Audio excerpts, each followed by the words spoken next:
হযরত আবু মুসলিম আল খাওলামি আগুনের মধ্যে আগুন জ্বলে কিন্তু তিনি পুড়ে না। মদিনায় সংবাদ চলে আসলো আবু মুসলিম আগুনে পুড়ে নাই। ইয়ামানের ভণ্ড নবী নিপাত কেন? সমস্ত মানুষ দোহরায় কালেমা পড়ল, হায় হায় আমরা একটা মিথ্যার মধ্যে চলে গিয়েছিলাম, আল্লাহ আমরা হেফাজত করেছে। সেই দিন হাজার হাজার মানুষ তওবা করে ফিরে চলে আসলো। সেই দিন যদি আবু মুসলিম আল খাওলামি আগুনের মধ্যে পুড়ে যাইতেন তাহলে আজ হয়তো ইসলাম আমরা ইয়ামানে এমন হতো না। মুসলমান, ইয়ামানের ইসলাম হয়তো ভিন্ন দিকেও চলে যেতে পারত, কিন্তু আমার রব আমার আল্লাহ তাদেরকে হেফাজত করেছিলেন। আবু মুসলিম মদিনায় আসলেন, হযরত ওমর থেকে জড়িয়ে ধরে হালান সাহালান দিয়ে চুমা খেতে লাগলেন আর বললেন, আবু মুসলিম এই উম্মতের ইব্রাহিমের মতো, এই উম্মতের ইব্রাহিম, আবু মুসলিম এই উম্মতের ইব্রাহিম। হ্যাঁ, সিলেটবাসী খুব মনোযোগ দেবেন। যুগে যুগে ইসলাম চ্যালেঞ্জের সম্মুখীন হয়েছে, আর আমার রব মুসলিমদেরকে চ্যালেঞ্জ থেকে উত্তীর্ণ করেছেন। সবাই বলে আমার ধর্ম মিথ্যা, আমার ধর্ম হক, বাকি ধর্মগুলি মিথ্যা। আমাদেরকে ইসলাম শিখিয়ে দিল হাতে নাতে হাতে কলমে প্রমাণ দিয়ে।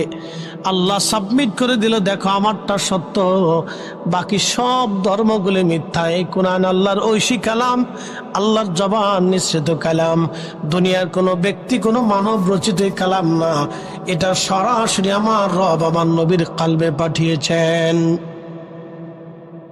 একসাথে বলবেন আল্লাহু আকবার। আল্লাহ, আরো জোরে। আমি একটা সূত্র আপনাদেরকে দিতেছি। এই কোরআন কার কালাম? কে বলেছে? কি করে জানেন এটা আল্লাহর কালাম? বলেন। এই যে একজন উত্তর দিছে, আল্লাহ রসুল বলছেন এটা আল্লাহর কালাম, এই জন্য আমরা জানি এটা আল্লাহর কালাম। সূত্র সহজ, একেবারে পানির মতো পরিষ্কার। আপনি কি করে জানেন এটা আল্লাহর কালাম? প্রমাণ দেন। আপনি কি করে জানেন এটা আল্লাহর কালাম? আপনি প্রমাণ দেন। আমাদের প্রমাণ, আমাদের রাসূল বলেছেন আলিফ লাম মিম আল্লাহর কালাম, আমরা বিশ্বাস করছি আল্লাহর কালাম। কথা ঠিক কিনা? আমার রাসূল বলেছেন যালিকাল কিতাবু লা রাইবা ফীহি হুদাল লিল মুত্তাকিন, এটা আল্লাহর কালাম। সাহাবায়ে কেরাম বলেছেন লা শাক্কা লা রাইবা, এটা আল্লাহর কালাম। আমার রাসূল বলেছেন বুনিয়াল ইসলাম আলা খামসিন শাহাদাতি আল্লাহ ইলাহা ইল্লাল্লাহ ওয়া আশহাদু আন্না মুহাম্মাদান আবদুহু ওয়া রাসূলুহু ওয়া ইকামিস সালাহ ওয়া ইতাইজ যাকাত ওয়াল হজ্জ ওয়া সাওমি রমাদান, এটা আমি রাসূলের কালাম। সব সাহাবীরা কয় এটা আপনার কালাম। আবার রাসূল আল্লাহর নবী বললেন, আল্লাহ কোরআনে বলছেন তোমরা আকিমুস সালাতা ওয়া আতুজ যাকাত, এটা আল্লাহর কালাম। তোমরা সালাত প্রতিষ্ঠিত করো, যাকাত দাও, এটা আল্লাহর কালাম। সাহাবায়ে কেরাম কয় এটা আল্লাহর কালাম। এর সাথে বলবেন না মারহাবা। রাসূল যেটা বলছে এটা আমার কালাম, সাহাবীরা কয় এটা আপনার কালাম। রাসূল বলছেন এটা আল্লাহর কালাম, সাহাবীরা কয় এটা আল্লাহর কালাম। বুঝতে পারছেন? এই জন্যই কোরআন আল্লাহ জানিয়ে দিলেন আতিউল্লাহ, আল্লাহর ইত্তেবা করো, ওয়া আতিউর রাসূল, আমার রাসূলের ইত্তেবা করো। এই কোরআনেই আল্লাহ আবার বলে দিলেন মাইয়াতির রাসূলা ফাকাদ আতা আল্লাহ, আমার নবীর ইত্তেবা হইলেই আমি আল্লাহর ইত্তেবা হয়ে যাবে। একসাথে বলবেন আল্লাহু আকবার। নবী মানো। এই জন্য আমরা সুন্নিরা বিশ্বাস করি নবী পাইলে আল্লাহ পাওয়া হয়, নবী মানলে আল্লাহ মানা হয়, রসুলকে খুশি করলে আল্লাহ খুশি করা হয়। আমরা সুন্নিদের ধারণা বিশ্বাস হচ্ছে রসুলকে খুশি করতে বলে আল্লাহকে খুশি করা হয়, নবী পাইলে আল্লাহ পাওয়া হয়ে যায়। এই জন্য আমরা আকাবির যারা ছিলেন তারা সারা জীবন রসুলের গোলামি করে গেছেন। এই জন্য আল্লামা ইকবাল রহিমাহুল্লাহ জবাবে শিকওয়াতে লিখে দিয়েছেন, কে ওয়াফা তুনে মোহাম্মদ সে तू हम तेरे है ये जाच जी किया लहो कदम तेरे है।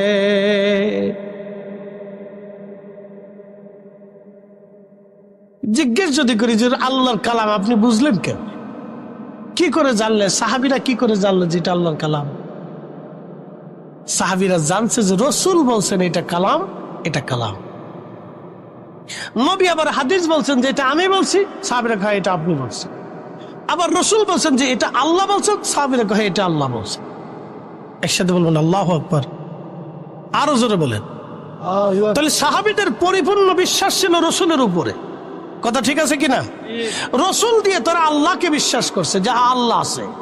এর আগে পৃথিবীতে ওই সময়ে কেউ জানতো না যে আল্লাহ আছে। ওই সময় কেউ জানতো না যে আল্লাহ আছে। খ্রিস্টান জানতো আল্লাহ আছে, কিন্তু আল্লাহ ছেলে আছে, আল্লাহর বউ আছে। এরপরে আল্লাহর নবী এসে বললেন না, আল্লাহ এক, কুল হু আল্লাহু আহাদ, বলো আল্লাহ এক। একসাথে বলেন আল্লাহু আকবার। আল্লাহুস সামাদ, বলে দাও আল্লাহর কোনো মুখাপেক্ষ কিনা। লাম ইয়ালিদ ওয়া লাম ইউলাদ, তিনি জন্ম নেন না, জন্ম দেন না। খ্রিস্টানদের উত্তর, ইহুদিদের উত্তর আল্লাহ দিয়ে দিলেন। হাবিব মুহাম্মদকে বলিয়ে দেন। ইহুদি খ্রিস্টানরা বলে আল্লাহ আছে, কিন্তু আল্লাহর বেটা আছে, পুত্র আছে, সন্তান আছে, বউ আছে, আল্লাহর ফুলাপান আছে, বাচ্চা কাচ্চা আছে। আপনি নবী বলে দেন আল্লাহর কোনো বাচ্চা কাচ্চা নেই, বাবা মা নেই, জন্ম নেয় না, জন্ম দেয় না।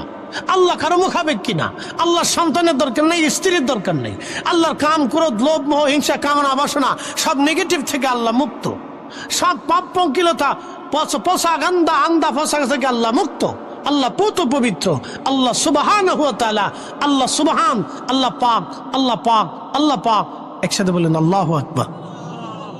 আল্লাহ শুরু নাই, শেষ নাই, দৈর্ঘ্য নাই, প্রস্থ নাই, ব্যাস নাই, ব্যাসার্ধ নাই, ওজন নাই, জায়গা নাই, দখল নাই, কিচ্ছু নেই। আল্লাহর অতীত নেই, বর্তমান, ভবিষ্যৎ কিছু নেই। কাল থেকে, আধার থেকে, আলো থেকে, সব কিছু থেকে আল্লাহ মুক্ত। উনি আল্লাহ। এই কথাগুলো আমরা বলিনি, আল্লাহ রসুল শিখেছে, আমরা বলতেছি। কোথায় পাইতেন? রসুল বলে দিয়ে গেছেন, তাই আমরা পাইছি। নবী না বললে আমরা পেতাম না। এই জন্য আল্লাহ বলছেন, হাবিব উম্মতকে বলেন আপনাকে মানলে আমি আল্লাহ মানা হবে। একসাথে বলবেন আল্লাহু আকবার। এই জন্য ওই রসুলের শানকে কেউ যদি ছোট করে, তাহলে বুঝবেন তার আখিরাত ধ্বংস, তার কিচ্ছু নেই। ওই নবীর শানকে কেউ যদি ছোট করে, তাহলে বুঝবেন তার আখিরাত ধ্বংস, তার আর কিচ্ছু নেই, শেষ।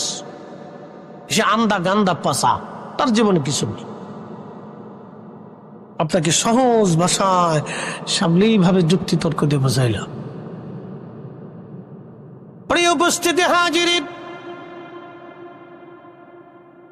রব্বুল আলামিন আমাদেরকে সৃষ্টি করলেন। আল্লাহ সৃষ্টির নিপুণ বৈচিত্র্যময় বিষয়গুলি যদি আপনি লক্ষ্য করেন, আরো আশ্চর্য হবেন।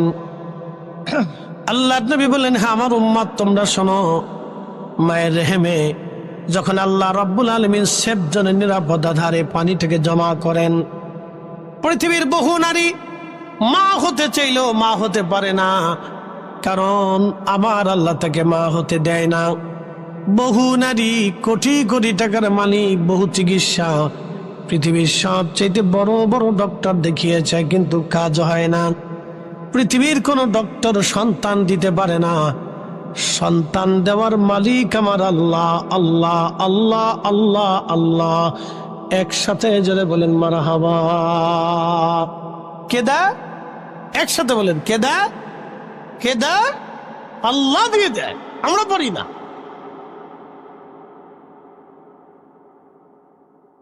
সেবজনের ভিতরে পানি জমা হলো 40 দিন, রক্তপিণ্ড খুলেন আমার আল্লাহ।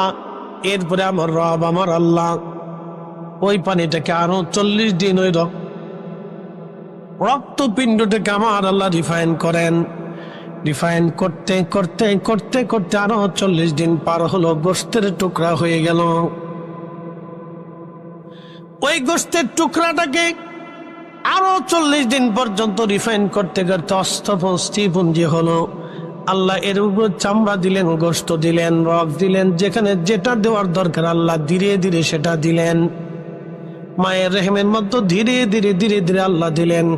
120 দিনের মাথায় যখন 120 দিন হয়, তখন 120 দিনের সময় আমার আল্লাহ রূহ নামক ইঞ্জিনটা আমাদের বডির মধ্যে আল্লাহ জিব্রাইলকে দিয়া ফুকাইয়ে দেন। আরো জোরে বলেন আল্লাহু আকবার। আল্লাহ তার ফেরেশতা দিয়ে আমাদের এই বডির ভিতরে আল্লাহ রূহ নামক ইঞ্জিনটা দিয়ে দেন। এই জন্য বডির সাথে আল্লাহর কোনো বক্তব্য নাই, বডির সাথে আল্লাহর কোনো হিসাব কিতাব নাই। আল্লাহ হিসাব নিবে রুহের সাথে। এই জন্য আল্লাহ ডাক দানিয়া আজ্ঞাতুহান নাফসুল মুতমাইন্না তুরজিই ইলা ইলা রাব্বিকা রাদিয়াতান মারদিয়া। হে নফসে মুতমাইন্না, প্রশান্ত আত্মা, তুমি আমি আল্লাহর হুকুম মেনে মেনে চলছো। আমার কোরআনের হালালকে হালাল মেনেছ, কোরআনের হারামকে হারাম মেনেছ, কোরআনের আইনকে নিজের জীবনে আইন মেনেছ, আমার রসুলের সুন্নাহ আদর্শকে নিজের জীবনে বাস্তবায়ন করেছ। হে নফসে মুতমাইন্না, আসো, প্রশান্ত আত্মা, আমি তোমার উপরে খুশি। ইরজিই, ফিরে আসো তুমি। আল্লাহু আকবার। কি করো? তুমি ফিরে চলে আসো। ইরজিই, আসো।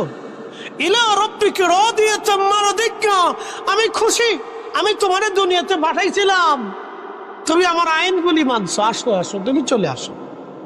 তখন এই দেখবেন আল্লাহর পেয়ারা মেহবুব বান্দারা, বুজুর্গরা যখন ইন্তেকাল করে, তখন সে নিজেও বুঝতে পারে না কখন মারা যাচ্ছে।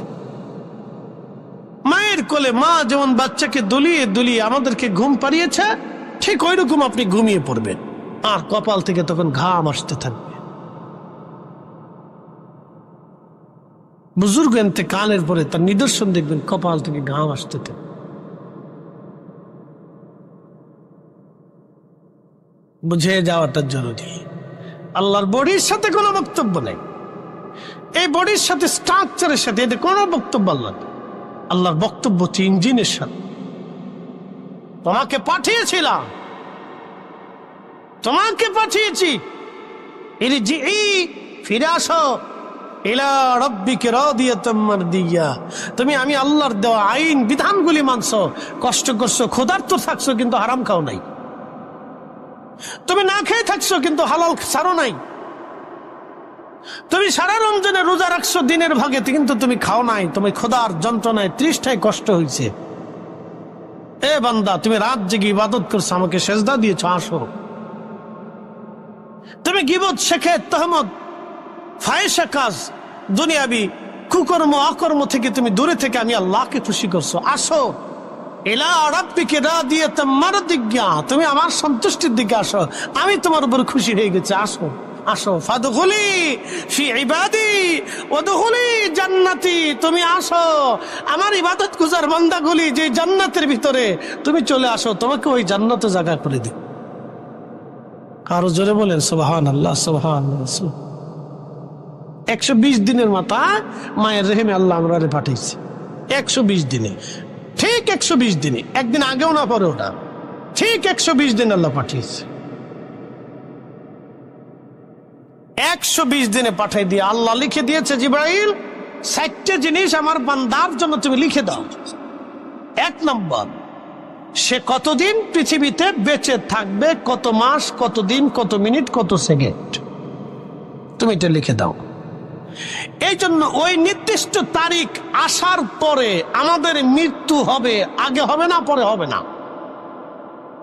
একসাথে বলেন আল্লাহু আকবার। লেখছে কে? আল্লাহ। জোরে বলেন, কে লেখছে? আল্লাহ। নির্দিষ্ট টাইম লেখা হয়ে গেছে। জিবরাইল, আমার বান্দার জন্য 4টে জিনিস তুমি লেখো, 4টে জিনিস আমার এই বান্দার জন্য তুমি লেখো। আমি আল্লাহ কবে তাকে পাঠাইলাম? আমি তো তাকে পাঠিয়েছি, কিন্তু সে আমার কাছে ফিরে চলে আসবে। যেই দিনটা চলে আসবে সেই দিনটা নির্দিষ্ট করে দিয়ে দিলাম, অমুক দিন এতটা বছর, 65 বছর 5 মাস 6 দিন, এত মিনিট, এত সেকেন্ডে আমার বান্দা আমার কাছে ফিরে আসবে।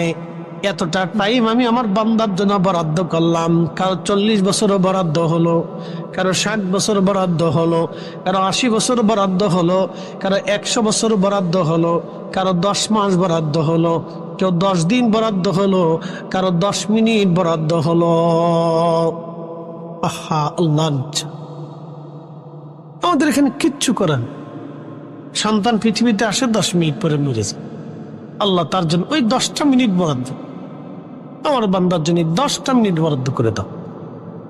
আমরা এখানে অসহায়, পৃথিবীর সব অসহায়, মার্কিন president, Russian president, Chinese president, পৃথিবীর বড় গোয়েন্দা সংস্থা, বিরাট বড় সেনাপ্রধান, ফিল্ড মার্শাল, পারমাণবিক বিজ্ঞানী, চিকিৎসা বিজ্ঞানী, অর্থনীতিবিদ, রসায়নবিদ, পদার্থবিদ, মহাকাশ বিজ্ঞানী, পৃথিবীর সব জ্ঞান বিজ্ঞান এখানে মুক্ত উপরে পড়ে আছে, কিচ্ছু করার নাই। আমরা আল্লাহর কাছে অসহায়, আল্লাহর কাছে আমরা অসহায়, আমরা আল্লাহর কাছে কিচ্ছু করার নেই, আমাদের কারো কিছু করার নেই। আল্লাহ 10 দিন 10 দিন, 11 দিন 11 দিন, 10 মাস 10 মাস, 10 বছর 10 বছর, 100 বছর 100 বছর, আল্লাহর বরাদ্দ, কিচ্ছু করার। আমরা আল্লাহর কাছে অসহায়। আমরা মাঝে মধ্যে দুনিয়াতে নিজেকে অনেক বড়ত্ব, অনেক কিছু সেই কিছু মনে করি। শয়তান আমাদেরকে ধোঁকা দিয়ে দিয়ে দিয়ে দিয়ে ওদিকে নিয়ে চলে যায়। আমাদের কিচ্ছু নাই, সব ওনার নিয়ন্ত্রণে। কি আল্লাহ সৃষ্টির বিচিত্র! আল্লাহ আপনি লক্ষ্য করলে চিন্তা কর, এগুলো ফিকির করতে হয়, চিন্তা করতে হয়। এগুলি মাঝে মধ্যে আমাদের চিন্তা করা উচিত। আমরা মানুষ হিসেবে আল্লাহ আমাদের পাঠাইছি, কি জন্য পাঠাই, কেন পাঠাইলো, কেন আসলাম, আমরা কেন মানুষ হলাম? আল্লাহ ভিন্ন কোনো জাতি করে পাঠাইতে পারতে, আমরা আল্লাহ মানুষ করে বানাইছেন। কেন পাঠাইছেন? এই নফসের সাথে আল্লাহর কথা হবে, রুহের সাথে আল্লাহর কথা, বুড়ির সাথে আল্লাহর কোনো বক্তব্য নাই। আল্লাহ বলবে, তোকে পাঠিয়েছিলাম, কি করেছিস বল, তুই কি করেছিস? তোকে তো পাঠিয়েছিলাম আমি, আদর করে সৃষ্টি করে বানিয়ে পাঠিয়েছি, দুনিয়াতে তোকে আদর করে যত্ন করে রাখছি। আমার জন্য কি পাঠিয়েছিস? আর তোর নিজের জন্য কি নিয়ে আসছিস বল বান্দা? সাম্মা তুরাদ্দুনা ইলা আলিমিল গায়ব, ফিরে যাব আল্লাহর কাছে। ফায়ুনাব্বিউকুম বিমা কুনতুম তা'মালুন, আমাদেরকে আল্লাহ দেখান কি করেছ, নামাজ, রোজা, জিকির, ফিকির, হজ, হালাল, হারাম, কি করেছো তুমি? আল্লাহ সব সেই দিন পুঙ্খানুপুঙ্খ রূপে আমলনামা একটার পর একটার পর একটার পর একটার পর আল্লাহ দেখাই দেবে, দেখো তুমি এটা এটা এটা করছো। সনাতনীরা বিশ্বাস হলো আবার আসিব ফিরে ধানসিঁড়ির চিত্রে নবান্নে বাংলায়, হয়তো শালিকের বেশে, না হয় কাউয়ের বেশে, না কুত্তার বেশে, না বিড়ালের বেশে। তাদের বিশ্বাস যে আমরা আবার ভগবান আমাদেরকে পৃথিবীতে পাঠাবে, কিন্তু আমাদের বিশ্বাসে আর ফিরে আসার কোন সুযোগ। একসাথে বল, জোরে বলে, আরো জোরে। যদি সুযোগ থাকতো তাহলে আমাদের রসুলের চাইতে মর্যাদাওয়ালা কেউ নাই। কথা ঠিক আছে না ভাই? যদি সুযোগ থাকতো তাহলে আমাদের রসুলের মতো পৃথিবীতে সুপ্রিম পাওয়ার আর কারো নাই। পৃথিবীতে যদি আল্লাহ কাউকে সর্বোচ্চ সুপ্রিম পাওয়ার দিয়ে থাকে, তিনি আমাদের রসুল। কথা ঠিক আছে না? যার ইশারায় আকাশের চারটি খণ্ডিত করে দেখিয়েছে আল্লাহ, যার ইশারাতে সূর্য উদিত হয়েছে, যাকেই পবিত্র মেরাজের মাসে, রজবের মাসে আল্লাহ দাওয়াত দিয়ে নিয়েছে। আচ্ছা বলেন, আজকে যে আমি আসছি, আমি কি ইচ্ছা করে আসছি না আপনাদের দাওয়াতে আসছি? দাওয়াতে আসছি দেখি আপনারা সম্মান দিয়ে, চেয়ার দিয়ে, খাবার টাবার দিয়ে কত ধরনের আয়োজন করছেন, হরেক রকমের খাবার টাবার দিয়ে যে দুনিয়ার খাবার রান্না করছেন। আপনারা জানেন যে হুজুর এত কিছু একা খাইতে পারবে না। 10 জনের খাবার আমার সামনে দিচ্ছে যে হুজুরি খা। আপনারা চান যদি হুজুরি সব খেয়ে ফেলায়, তা আমরা খুশি, সে আমার মেহমান, আমি দাওয়াত করে আনছি। ঠিক আছে না? এটা আপনাদের অনুভূতি, ভালোবাসা, মেহমানের প্রতি তাজিম, সম্মান। তা আপনার এই সম্মানের তাগিদে আপনারা আমাকে দাওয়াত করে আনছেন, সুন্দর মঞ্চ আমাদের আলেমদের জন্য তৈরি করছেন, আবার পাবলিকের দাওয়াত করছেন, তাদের জন্য সুন্দর পরিবেশ তৈরি করছেন। এই দাওয়াত করে এনে আপনারা দাওয়াত করে আনছেন। যদি আরো সম্মান হতো, যদি আমার ঢাকা বাসার থেকে গাড়ি পাঠাইয়া অথবা বিমান দিয়ে সিলেটে আইনা, সেখান থেকে গাড়ি দিয়ে আইনা সসম্মানে আবার এয়ারপোর্টে পৌঁছে, আবার বিমানতে পৌঁছে, আবার বাইক পর্যন্ত আপনাদের গার্ডে যদি নিয়ে পৌঁছায় দিতেন, তাহলে হয়তো একবারে পরিপূর্ণ সম্মান। আল্লাহ তার রসুলকে দাওয়াত করছে, নবী ইচ্ছা করে মেরাজে যায় নাই। আল্লাহু আকবার বলবেন না? দাওয়াত কে করেছে? আল্লাহ। নিয়ে গেছে কে? আল্লাহ। কার মাধ্যমে? জিবরাইল দিয়ে, বাহন দিয়ে, সম্মানের সাথে মিছিল দেওয়া গিয়া, ইজ্জত দেওয়া গিয়া আল্লাহ তার রসুলকে নিয়ে হয়েছে। হুজুর আপনি আসেন, আমার কাছে দাওয়াত আপনার। আল্লাহ নবী ইচ্ছা করে দাওয়াত নেয় না যে আল্লাহ আমার মেরাজে নাও, মেরাজে নাও, আসমানে নাও, সাত আসমানে নাও, তোমার বাইত নাও, ঘুরে ঘিরে আসে আল্লাহ আমার নাও, তোমার বাইত দাওয়াত আল্লাহ আমার। আল্লাহ রসুল সাইডে দাওয়াত নেয়নি। আল্লাহ তার রসুলকে মোহাম্মত করে দাওয়াত করে নিয়ে সপ্তম আসমানে নিয়ে উফুকিল আলাতে দিদারে রব দেখাইয়া সেই দিন আল্লাহ তার রসুলকে আবার দুনিয়াতে পাঠাইছে। আল্লাহু আকবার। আরো জোরে বলেন, আরো জোরে। এই নবীর চাইতে সুপ্রিম পাওয়ার আর পৃথিবীতে কারো আছে? নাই। যদি ফিরে আসা যাইতো তাহলে ওই রসুলকে আল্লাহ আবার দুনিয়াতে পাঠাইতো। কথা ঠিক আছে না ভাই? অত ফিরে আসার কোন সুযোগ আর নাই, পাল্টাই একবার। এই জন্য নফসের সাথে আল্লাহর বক্তব্য, ভাই তোমাকে পাঠিয়েছিলাম কি করেছো, এটার সাথে আল্লাহর বক্তব্য হবে। কথা দাও, তুমি তো বলছিলা কলু বাবা, আমি বলেছিলাম আলাস তুমি রব্বিকুম, আমি কি তোমাদের রব নাই?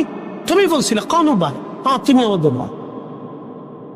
তো রব বলে দুনিয়াতে যাওয়ার পরে কেন অস্বীকার করছো? জবাব এর সাথে আল্লাহর বক্তব্য। প্রিয় উপস্থিতি হাজিরিন, প্রিয় ভাই আমার, খুব মনোযোগের সাথে কথা শুনবেন। আল্লাহ রাব্বুল আলামিন লিখে দেন, হে বান্দা, কি পরিমাণে সে রিজিক অন্বেষণ করবে, রিজিক খাবে। আমার বান্দার জন্য তুমি লিখে দাও কয়টা ভাতের দানা, কয়টা মাছ, কয়টা গোশতের, কতটুকুন তরকারি, কতটুকুন খাবার আমার বান্দা খাবে তুমি লিখে দাও। আপনার ব্যাংকে হাজার হাজার কোটি টাকা থাকবে, কিন্তু আপনি খেতে পারবেন না, কারণ আল্লাহর বাজেটে খাবার নাই। এই জন্য যারা সরকারি টাকা চুরি করে বিদেশে বাড়ি বানায়, এদের মতো বলদ পৃথিবীতে আর একটাও নাই। কি কথা কন না কেন? যারা জনগণের টাকা মাইনে দিয়ে বেগম করে বাড়ি বানায়, সুইজারল্যান্ডের বিশ্ব ব্যাংক নাকি সুইস ব্যাংকে টাকা পাচার করে, এদের মতো বলদ পৃথিবীতে একটাও নাই। সে খেয়ে যেতে পারবে না। আল্লাহ যা খাইতে যতটুকুন লিখেছে ততটুকুনি খেতে পারবে, এর বেশি খেতে পারবে না। এক দানাও বেশি খেতে পারবে না, এর বলদ। এই জন্য দোয়াতে বলতে হয়, আল্লাহ তুমি আমরা উত্তম রিজিকের ব্যবস্থা করো। কোটি কোটি টাকা থাকলে সে খেতে পারেন, আল্লাহর বরাদ্দ থাকা লাগে। এই জন্য আল্লাহর কাছ থেকে চাই নিতে, আল্লাহ উত্তম রিজিক দাও, দুনিয়াতে দাও, আখিরাতে দাও। নবীজি কোরআনে দোয়া শিক্ষা দিয়ে দিছে, রব্বানা আতিনা ফিদ দুনিয়া হাসানাতাও ওয়া ফিল আখিরাতি হাসানাতাও ওয়া কিনা আযাবান্নার। দুনিয়ার হাসানা দাও, আখিরাতের হাসানা দাও, দুনিয়ার হাসানা দাও, আখিরাতের হাসানা দাও, দুনিয়াতে সুখ দাও, আখিরাতে মাফ দাও, দুনিয়াতে সুখ দাও, আখিরাতে মাফ দাও, দুনিয়াতে সুখ দাও, আখিরাতে মাফ দাও। মারহাবা কর। আল্লাহ শিখাইছে, এই জন্য বেশি বেশি দোয়া করবে। আমার দোয়া করেন না, আল্লাহ দুনিয়াতে বেশি বেশি শাস্তি দাও, আখিরাতে মাফ করে দাও, এটা করেন না। দুনিয়াতে নাও কান্দাইয়া, আখেরে কান্দায় না, এটা কইেন না, এটা কইেন না, সাবধান। আল্লাহ এটা কইতে নিষেধ করছে। আল্লাহ কইছে রব্বানা আতিনা ফিদ দুনিয়া হাসানা, দুনিয়ার হাসানা দাও, দুনিয়াতে হাসানা দাও, দুনিয়াতে সুখ দাও, দুনিয়াতে সুখ দাও, টাকা দাও, পয়সা দাও, খাবার দাও, দাবার দাও, ভালো খাবার দাও, আল্লাহ সন্তান দাও, সন্তান দাও, সুখ দাও, আল্লাহ দুঃখ দিও না। ফিল আখিরাতে হাসানা, আখিরাতে মাফ করে দাও, জান্নাত দাও, মাফ দাও, জান্নাত দাও, মাফ দাও, জান্নাত দাও। মারহাবা কর। আল্লাহ যেটা শিখেছে আমরা এটা কম, উল্টাটা কর দরকার থাকে, উল্টা বলার দরকার নাই তো। আল্লাহ যেটা শিখেছে এটা কর, উল্টা বলার দরকার।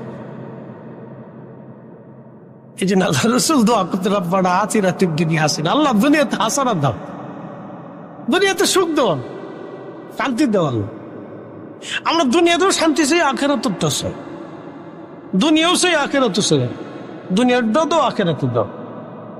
আর বিশেষ বিশেষ বুজুর্গ ওলি যারা ছিলেন, তারা আল্লাহর সাথে প্রেম করত, ওই স্তরে আমরা নাই। ঠিক আছে নাকি? তারা আর আল্লাহর সাথে প্রেম ছিল আলাদা প্রেম, এটা একবারে তাকওয়ার সর্বোচ্চ স্তর। ওই স্তরে আমরা সবাই না। এই জন্য আমরা সবার লেগে আল্লাহ কাছে রব্বানা আতিনা ফিদ দুনিয়া হাসানা, দুনিয়া চাও, দুনিয়া চাও, দুনিয়াতে সুখ চাও। কোটি কোটি টাকা থাকলে সুখ হয় না। হাজার হাজার কোটি টাকার মালিক পোলা মদ খা, মদ খাইয়ে বাড়ি যাইছে, বাপরে কয় বিয়ে ভালো আসেননি।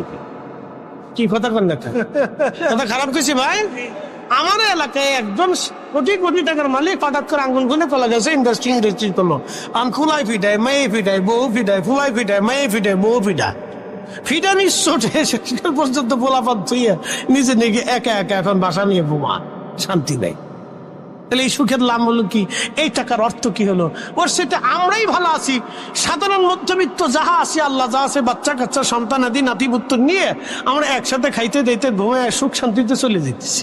আলহামদুলিল্লাহ, জোরে বলেন আলহামদুলিল্লাহ। সুখ কার হাতে? আল্লাহর হাতে। আল্লাহ বলে দেয়, বান্দা জিবরাইল তুমি আমার এই বান্দার জন্য লিখে দাও সে কি পরিমাণে ইজ্জতওয়ালা হবে। 3 নম্বর। 4র্থ নম্বর, লিখে দাও সে জান্নাতি নাকি জাহান্নামী। এই দৃশ্যটা তো সবচেয়ে কঠিন। আল্লাহ রাসূল বলতেন, এ আমার উম্মতের জন্য দোয়া করো, রব্বানা লা তুজিগ কুলুবানা বা'দা ইয হাদাইতানা ওয়া হাব লানা মিন লাদুনকা রাহমাতান ইন্নাকা আনতাল ওয়াহ্হাব। আল্লাহ, আমরা তুমি হেদায়েতের রাস্তা দেখাইয়া গোমরা বানাই দিও না আল্লাহ। আল্লাহ, আমরা ঈমান দিছো, এই ঈমানের হালতে নিয়ে যাও আল্লাহ। আমরা তোমরা ইয়াকিন দিছো, ইয়াকিনের হালতে নিয়ে যাও আল্লাহ। কত মানুষ আছে মুসলমান হওয়ার পরে কাফের হয়ে যায়, কতজন আমল আখলাক সুন্দর থাকার পরে শেষ জীবনে বেঈমান হয়ে কবরে চলে যায়। আল্লাহ, তোমরা আমরা তুমি ঈমান বানাই দিও আল্লাহ। ربنا لا تزغ قلوبنا بعد إذ هديتنا وهب لنا من لدنك رحمة إنك أنت الوهاب। 4টে জিনিস বলি। আল্লাহ শ্রোতা বক্তা সবাইকে আমল করার তৌফিক দিক বলে না। ফিরে যাব ভাই কার কাছে? একসাথে বলেন, কার কাছে? আল্লাহর কাছে। দুনিয়ার সব অর্থবিত্তগুলি আমরা রেখে চলে যাব, কিচ্ছু নিতে পারবো কোন সুযোগ নেই। 2টা জিনিস কিনতে হবে, ইমান আমল। ইমান আমল। আমাদের বডির সাথে আল্লাহর বক্তব্য হবে, নফসের সাথে আল্লাহর বক্তব্য। তোমাকে কেন পাঠিয়েছিলাম, তুমি কি করেছ, শেষ জমা তো হিসাব দাও।